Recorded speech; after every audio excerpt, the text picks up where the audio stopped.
Perundingan Linggarjati. Bayangkan Indonesia pasca kemerdekaan. Negara kita masih harus berjuang keras mempertahankan kedaulatannya dari Belanda yang tak pernah mau menyerah. Di tengah situasi yang genting ini, muncul secercah harapan. Sebuah perundingan besar digelar di Linggarjati, Kuningan.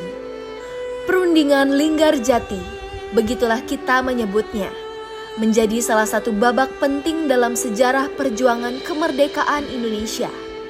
Perundingan ini dilaksanakan dari 11 November hingga 13 November 1996. Halo semuanya, perkenalkan saya Niketutini Mardewi dari kelas 12.1 dengan nomor absen 30. Yuk kita mengenal lebih dalam tentang Perundingan Linggarjati. Selamat menyaksikan.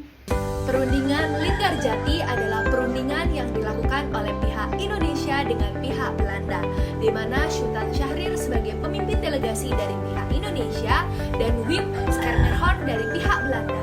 Uniknya dalam perundingan ini menggunakan bahasa Inggris sebagai bahasa resminya loh. Bayangkan para pemimpin kita berdebat dengan pihak Belanda dan menggunakan bahasa asing di tanahnya sendiri. Adapun latar belakang perundingan ini sebenarnya cukup rumit, di mana latar belakang terjadinya perundingan Linggarjati ini disebabkan oleh masuknya Afne yang diboncengi oleh Nika ke Indonesia karena Jepang menetapkan status quo di Indonesia. Hal ini menyebabkan terjadinya konflik antara Indonesia dengan pihak Belanda. Selain itu, Belanda juga tidak terima dengan proklamasi kemerdekaan kita. Mereka melakukan agresi militer untuk kembali menguasai Indonesia. Nah, perundingan Linggarjati ini diharapkan bisa menjadi solusi damai. Namun di balik meja perundingan, banyak sekali tarik-menarik kepentingan oleh pihak Belanda ataupun pihak Indonesia. Lalu apa sih hasil perundingan Linggarjati? Indonesia berhasil mendapatkan pengakuan de facto atas Jawa, Sumatera, dan Madura. Ini artinya Belanda mengakui secara resmi bahwa Indonesia adalah sebuah negara yang berdaulat di wilayah-wilayah tersebut. Selain itu disepakati juga pembentukan negara Indonesia Serikat atau NIS. Meskipun begitu, ada sisi lain dari perjanjian ini.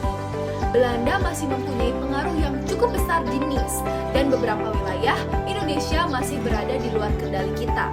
Ini tentunya saja memicu perdebatan dan perpecah belahan di antara kalangan pemimpin bangsa, di mana perjanjian ini menjadi pelajaran berharga bagi bangsa Indonesia tentang pentingnya kewaspadaan dan kesiapsiagaan dalam menghadapi ancaman dari luar. Sekian, terima kasih, semoga bermanfaat bagi kita semua.